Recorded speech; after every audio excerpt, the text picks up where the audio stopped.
السلام علیکم ورحمۃ اللہ وبرکاتہ۔ نحمدہ و نصلی علی رسول الکریم، اما بعد۔ اسٹوڈیو اسلام میں آپ سارے بھائیوں کا بہنوں کا استقبال ہے۔ رمضان کے روزے گزرتے جا رہے ہیں، باقی روزے بھی انشاءاللہ آسانی سے اللہ تعالیٰ پورے کرا دے گا۔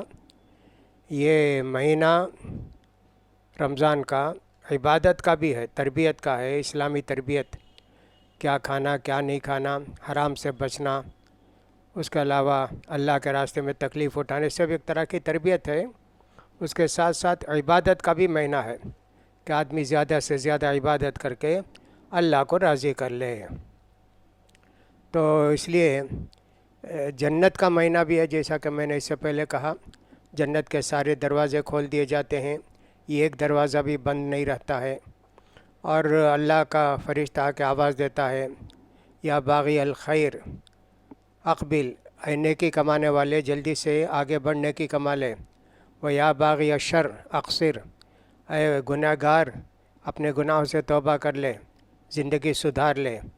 یہ فرشتے رمضان آتی ہم کو دعوت دیتے ہیں۔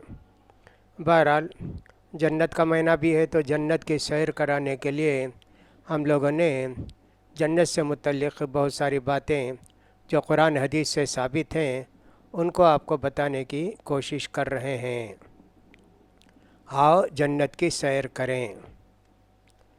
اب اس آج کے پروگرام میں یہ بتائیں گے کہ اللہ کے وہ کون نیک بندے ہیں حساب کتاب کے بغیر جنت کو چلے جائیں گے۔ ہم کو معلوم ہے کہ ہر آدمی اللہ کے سامنے کھڑا ہوگا، اور جب تک وہ 5 باتوں کا جواب نہیں دے گا، وہ ایک قدم بھی آگے نہیں بڑھے گا۔ حساب کتاب، اللہ اکبر، ثم ان علینا حسابہم، ہم ان کا سب کا حساب لے کر رہیں گے۔ کیا کوئی ایسا بھی خوش نصیب ہوگا یا ہوں گے کہ صاحب اللہ تعالیٰ ان سے کہے گا جاؤ جنت کو چلے جاؤ؟ سبحان اللہ، ایسے ہو سکتے ہیں کیا؟ ہاں، نبی کریم صلی اللہ علیہ وسلم کی امت میں سے ایسے کچھ لوگ ہوں گے کہ جن کو اللہ تعالیٰ سرٹیفکیٹ دے دے گا جنت کی۔ وہ کن کن چیزوں سے بچیں گے اللہ بہتر جانتا ہے، اس لیے کہ اللہ کے سامنے حساب کتاب کرنا ہے، پھر اس کے بعد پل صراط پار کرنا ہے، اور پھر اس کے بعد جنت کے دروازے کے پاس جا کے کھڑے ہونا ہے۔ اللہ کے نبی کریم صلی اللہ علیہ وسلم جب جنت کا دروازہ کھولیں گے تو سب لوگ ان کے ساتھ جنت میں جائیں گے، لیکن دوسرے باقی جتنے مراحل ہیں حساب کتاب کے، وہ شاید ان کو ضرورت پڑے گی نہیں۔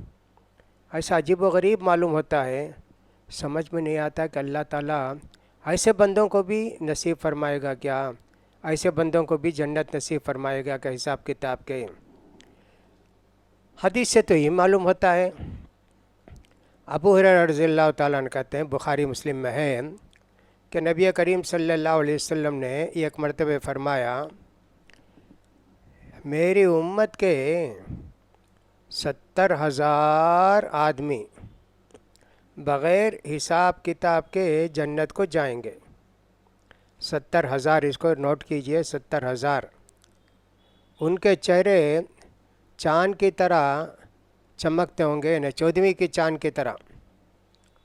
یہ جب بولے تو ایک صحابی تھے جن کا نام تھا عکاشہ بن محصن الاسدی، وہ ایک لنگی پہنے ہوئے تھے بیچارے، فوراً اس لنگی کو سنبھالتے ہوئے جا کے اللہ کے رسول سے بولے، ادعو اللہ ان یجعلنی منہم، اللہ کے رسول آپ اللہ سے دعا کیجئے وہ 70,000 آدمیوں میں میرا بھی نام آ جائے۔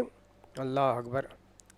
نبی کریم صلی اللہ علیہ وسلم نے فوراً دعا کی، اللہم اجعلہ منہم، اللہ اس عکاشہ بن محصن کو بھی وہ 70,000 آدمیوں میں سے شامل کر لے، 70,000 آدمیوں میں شامل کر لے۔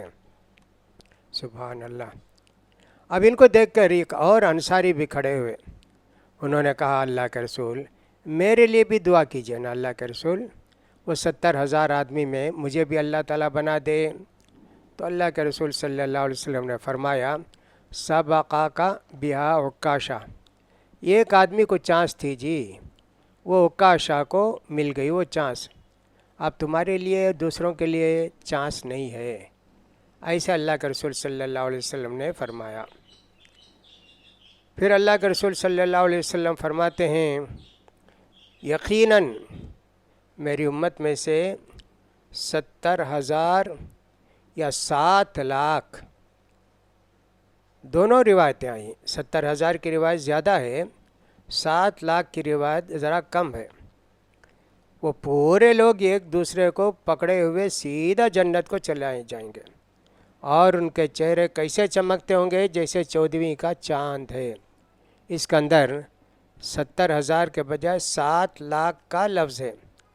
بہرحال دونوں صحیح ہے، لیکن 70,000 کی روایت زیادہ مشہور و معروف ہے، ہم کو سمجھیں۔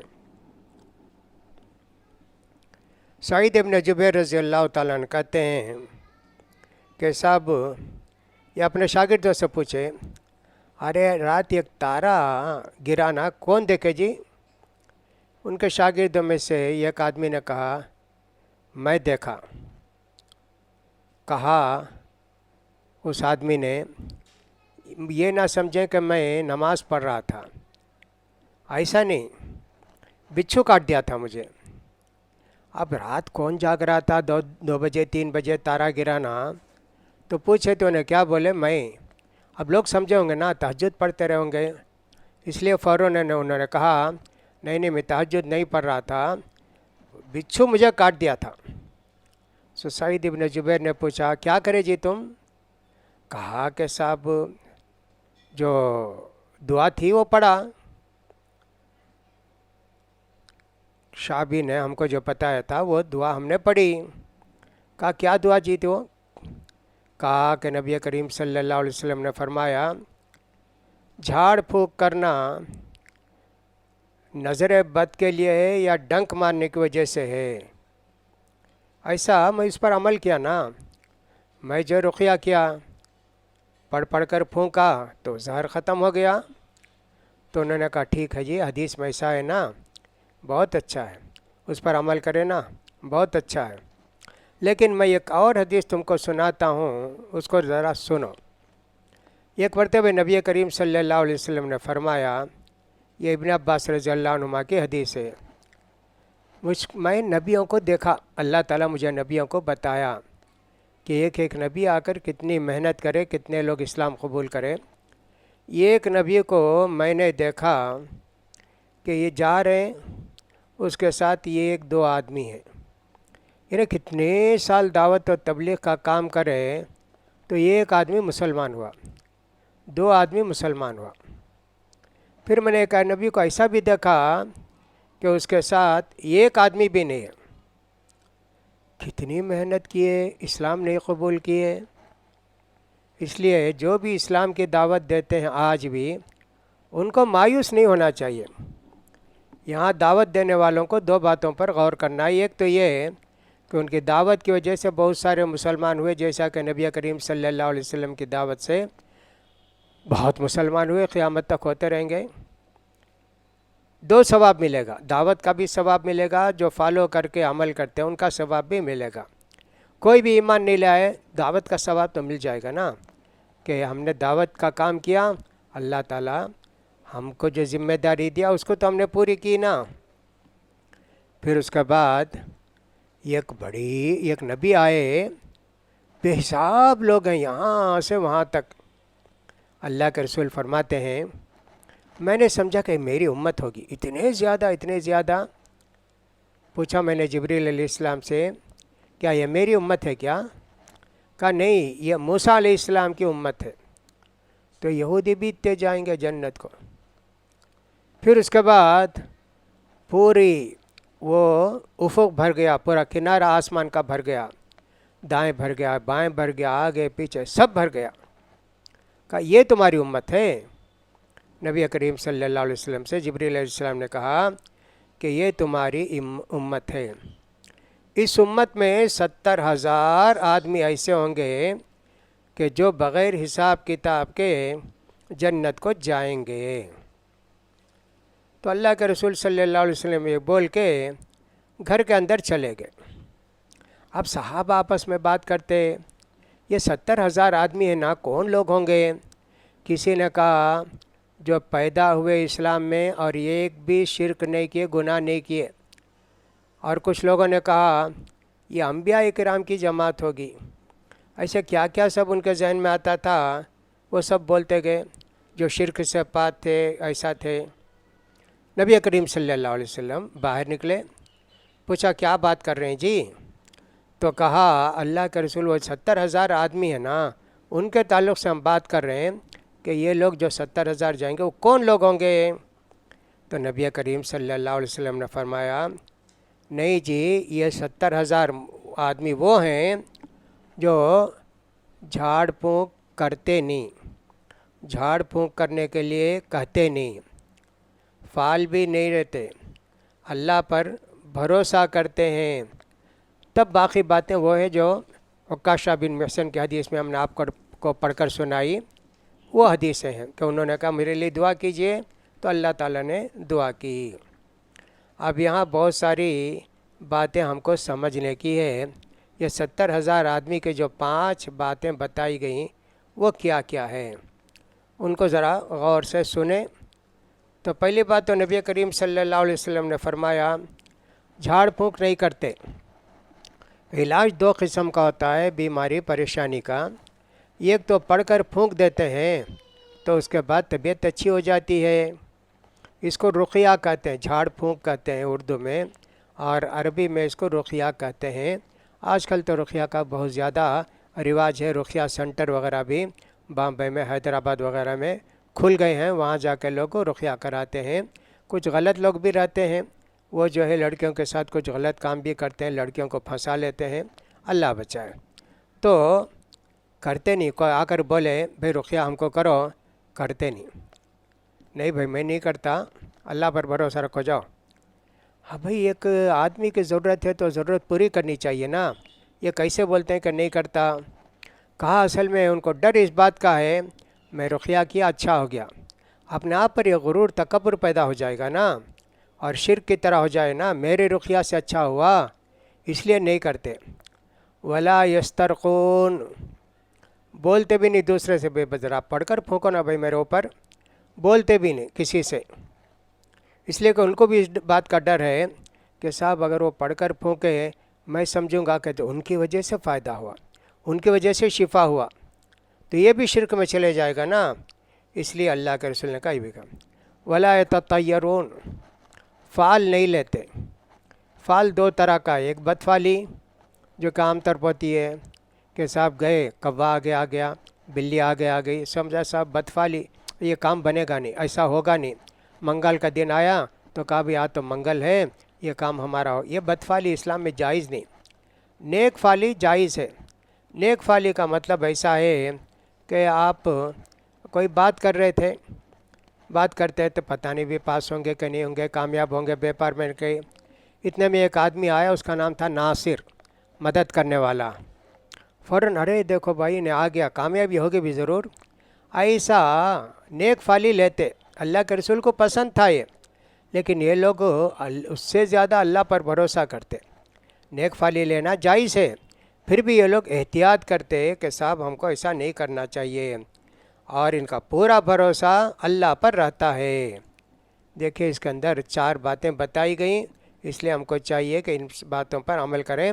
لیکن جیسا کہ میں نے کہا دوا کھانے کا حکم بھی اللہ کے رسول دیے ہیں، عباد اللہ تداؤ فإن اللہ ما انزل داء وإلا انزل له دواء، اللہ کے بندے دوا کھاؤ جی، اللہ تعالیٰ ہی بیماری بھی نازل کیا، اللہ تعالیٰ ہی دوا بھی نازل کیا، ایسے اللہ کے رسول نے فرمایا۔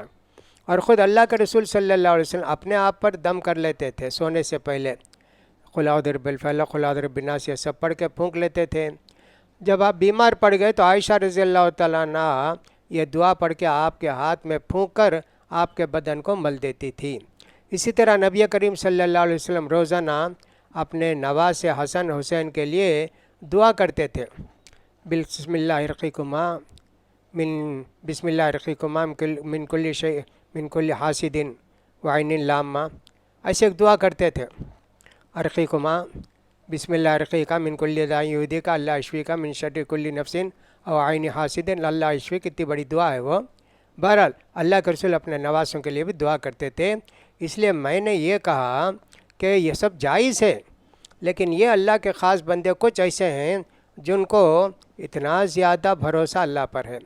اسی طرح اللہ کے رسول صلی اللہ علیہ وسلم نے فرمایا کہ من استطاع منکم ان ینفع اخاہ فلینفع، جو بھی اپنے بھائی کو فائدہ پہنچا سکتا ہے دعا کر کے، دوا دے کے، نسخہ بتا کے، اس کو یہ ضرور کرنا چاہیے۔ اس لیے میں نے کہا کہ جائز ہے، آپ رقیہ کیجئے، سب کچھ کیجئے، آپ کے لیے جائز ہے۔ تو بہت ساری باتیں اسی ہیں کہ 70,000 آدمی ایسے ہوں گے۔ ہم کو اور بھی کیا بات دیکھنی ہے؟ یہ ہے کہ صاحب اللہ تعالیٰ قیامت کے دن نبی سے بولے گا تم سفارش کرو، نیک لوگ سے بولے گا تم سفارش کرو تمہارے لوگوں کے لیے جو شرک نہیں کرے۔ ایسا جنت سے جہنم میں جا کے بہت سارے مسلمان جو شرک نہیں کیے نکلتے جائیں گے۔ آخر میں اللہ کے رسول بولتے ہیں کہ اللہ جتنا نکال سکے پورے نکال دیے اللہ، تو اللہ تعالیٰ کہیں گے نہیں اور بھی ہیں نکلنے کے لائق۔ پھر اللہ تعالیٰ تین مٹھی اٹھا کے جہنم سے جنت میں ڈالیں گے۔ اب 3 مٹھی کتنے کروڑ آدمی اس میں ہوں گے، تو یہ 3 مٹھی اٹھا کر ڈالیں گے، یہ بھی بغیر حساب کتاب کے نہیں، لیکن جنت کو جائیں گے بے حساب لوگوں میں سے یہ بھی ہوں گے۔ اللہ کتنی بڑی بات ہمارے نبی کریم صلی اللہ علیہ وسلم نے فرمائی۔ اللہ کی ایک مٹھی میں جتنے مہاجرین ہو سکتے اتنے ہو جائیں گے مثال کے طور پر، تو جنت میں اٹھا کے ان سب کو بھیجا جائے گا۔ پھر اس کے بعد جہنم میں جن کو رہنا ہے ابدی وہ لوگ جہنم میں رہ جائیں گے۔ ایسے معلوم ہوتا ہے کہ اللہ کے رسول صلی اللہ علیہ وسلم جو حدیث بتائی یہ ان لوگوں کے لیے جو جہنم میں گئے نہیں، ابھی حساب کتاب ہو گیا۔ یہ 70,000 کے ساتھ ایسے لوگ بھی ہوں گے جو اللہ کے رسول کی سفارش سے یا ان کے رشتہ داروں کی سفارش سے جائیں گے۔ امام طحاوی رحمۃ اللہ علیہ نے ان کو ذکر کیا ہے اور اس کے شرح کے اندر 7 قسم کی شفاعتیں لکھی ہیں۔ کچھ لوگ ایسا کہ صاحب ان کی نیکیاں برائیاں دونوں برابر ہیں، جا نہیں سکتے، ان کے کوئی رشتہ دار سفارش کریں گے تو وہ لوگ جنت کو چلے جائیں گے۔ تو 2 باتیں ہیں، ایک بات تو یہ کہ صاحب 70,000 آدمی بغیر حساب کتاب کے جائیں گے، دوسری بات یہ کہ کچھ لوگ سفارش سے جائیں گے۔ پھر اللہ تعالیٰ 3 مٹھی اٹھا کر ڈالیں گے جنتیوں کو۔ یہ دونوں چیزیں ہو سکتی ہیں کہ صاحب وہ جہنم میں جانے کے بعد بھی یہ صفات کا سلسلہ جاری رہتا ہے، وہاں بھی لوگ جاتے ہیں۔ یہ دیکھیے اللہ تعالیٰ نے ہماری امت پر کتنا رحم کیا ہے اور ہم کو کتنا نوازا ہے۔ اللہ کی ان مہربانیوں کا کتنا شکر کریں سبھی کم ہے۔ اللہ سے دعا ہے کہ اللہ تعالیٰ ہم لوگوں کو بھی ان لوگوں میں سے بنا دے جو جنت میں جائیں گے۔ حساب کتاب ہو کوئی بات نہیں، لیکن جنت میں جانے والے بنا دے۔ یہ جنت کا مہینہ ہے، جیسا کہ میں نے کہا زیادہ سے زیادہ جنت مانگتے رہیے۔ اللہم انی اسألک الجنۃ واعوذ بک من النار، یہ دعا زیادہ سے زیادہ کرتے رہیں تاکہ اللہ تعالیٰ ہم پر رحم فرمائے، اللہ تعالیٰ ہم سب کو جنتی بنائے، اللہ تعالیٰ ہماری نماز روزوں کو قبول فرمائے۔ وآخر دعوانا الحمد للہ رب العالمین۔